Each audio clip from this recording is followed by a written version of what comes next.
people were always like selling things on the side of the street. There were a lot of markets called mercados, and they would sell delicious fruit, and it was just super vibrant. There would be like, we'd be on a bus, and they would have like a cage of chickens with them, and so I'd be like standing there, and there'd be like a cage of chickens like right up like against me and everything. And it's super vibrant because the clothing that they wear is called corte, and the corte it's like handmade clothes. It's like a traditional wear, and in each city there's a different design specific to each place. And so if you saw a skirt that was like maroon colored with like certain stripes in a certain direction, you'd be like, oh, they're from Solola, or they're from Chichinango. It was all handmade too, and so it's pretty incredible. Like the designs were just super elaborate. And not everybody wore clothes like that. It was more the native cultures in Guatemala that wore clothes like that, because there's a mix of people, like, I forgot what they call them, but they're like the more city people wear just normal clothes, wear clothes that Americans would wear. And then those who were more native spoke different dialects, and so there was tons of different dialects down there, like Mayan dialects kind of like. And so they were completely different from Spanish, and they were really interesting to hear them talk. And so those were the cultures, or that was the community that would wear the corte outfits and everything.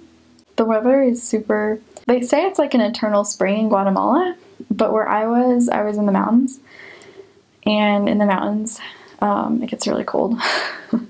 It didn't snow on us, but like at night the temperatures would get really cold, and so I would sleep on an average of around 4 or 5 thick blankets, like thick wool blankets, so that I could be warm and sleep at night. And when we had to study in the mornings, sometimes the showers would be cold. And so like really cold. And that was fun. But then like later during the day it would warm up, and so I could walk outside without a jacket. So yeah, it was just like the night times that were really cold. And then when the rain comes, there's like a season of rain, like it'll rain really hard for like an hour or something, and sometimes it would flood, and we would be like stranded somewhere that was like a sidewalk or a slab of concrete, and just like stand there and wait till like the water went down, because it would get like super flooded. One thing that I found interesting there is that like the sun went down around 6, like all throughout the year, and so it was dark at 6 o'clock every night. And so a lot of like for my mission, we were walking in the dark. But it was okay, because there was a lot of people on the streets at nighttime, because, well, at least in the cities, because I was always in the cities.